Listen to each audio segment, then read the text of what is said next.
Now we're going to see erysipelas. Erysipelas is the next skin infection after impetigo. It is more deep. It's a kind of cellulitis. We are going to talk about cellulitis in the next video. This is usually caused by Streptococcus pyogenes or Streptococci of the group A, beta hemolytic pyogenes. It also could be caused by Staphylococcus aureus, but is extremely more common to be the microorganism Streptococcus pyogenes. It presents like bright red swollen in the area of the infection lesion. Could be bilateral, let's say in the cheeks. Usually it's in the face, and is very well defined. The borders are very demarcated. It also involves the dermal lymphatics, and because of this can lead to severe infection, that is bacteremia, leukocytosis, high fever. It will present like this, and this is the manifestation of this severe infection. Another complication is because this a skin infection of Streptococcus pyogenes could lead to post-streptococcal glomerulonephritis.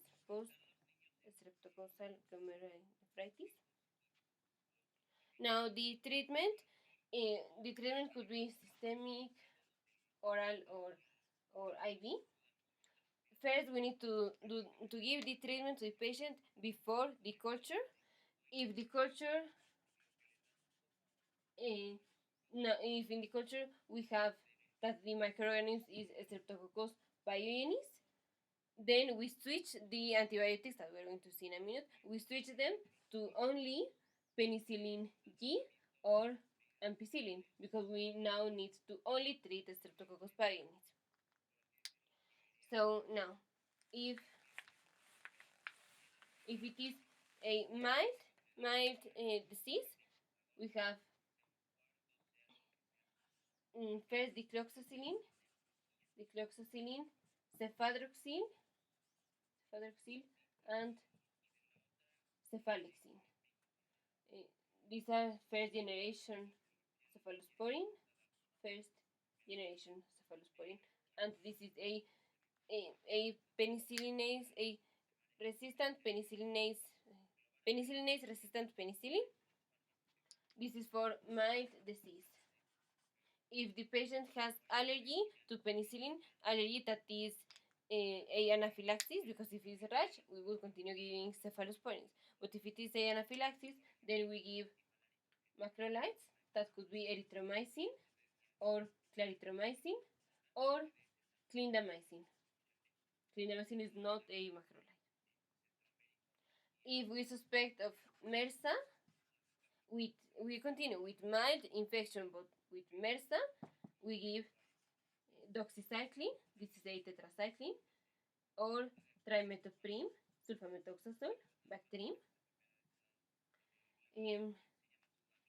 this, or clindamycin.